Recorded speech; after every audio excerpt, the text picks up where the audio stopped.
Now, this is a very fun move. It is actually a two-part move. It is a full contact move, so be aware. We're going to have to show this from two different perspectives. So this is the audience perspective. It does need to be done from this perspective in order to make it seem realistic. Actually, you know what? I'm going to show it from the side perspective first, and then we'll do audience. So from the side perspective, we have our victim in front and our attacker in the back. Our attacker is going to sneak up behind our victim and go for a chokehold. Now with chokehold, it's very important to note you are not actually choking your victim. It is very, very important to note that choking is dangerous. So instead what happens is we take our dominant arm, usually our right arm, and we put it across the shoulder blades of our victim. So essentially from shoulder to shoulder, her arm is actually resting on the shoulder here of her victim.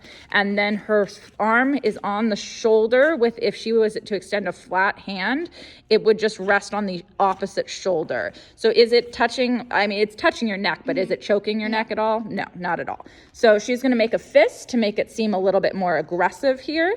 And from there, to disguise the fact that it's not actually on her neck, the victim is gonna take both hands, touch those hands together and cover her neck area to make it seem like the arm is actually on her neck.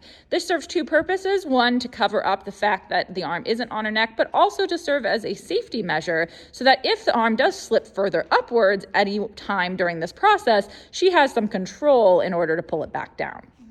From there, our other attacker's hand is going to be a flat palm that goes on the mid back of our attacker, a little bit higher there. And she's going to push against the back of our victim. This is going to add to the drama that she is actually being choked. So it's going to give the illusion that she is choking and pulling back on the neck there.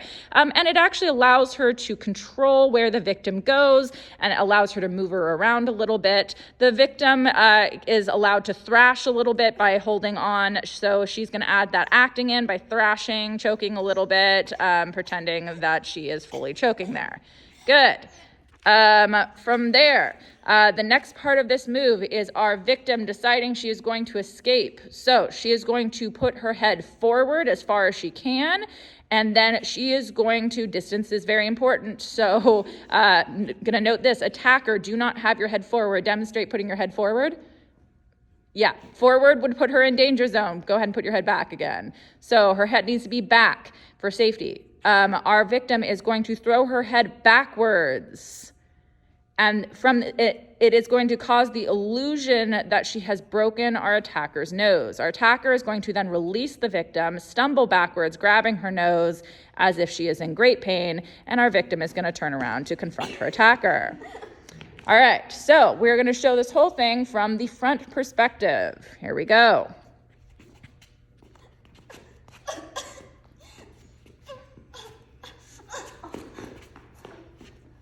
Excellent job.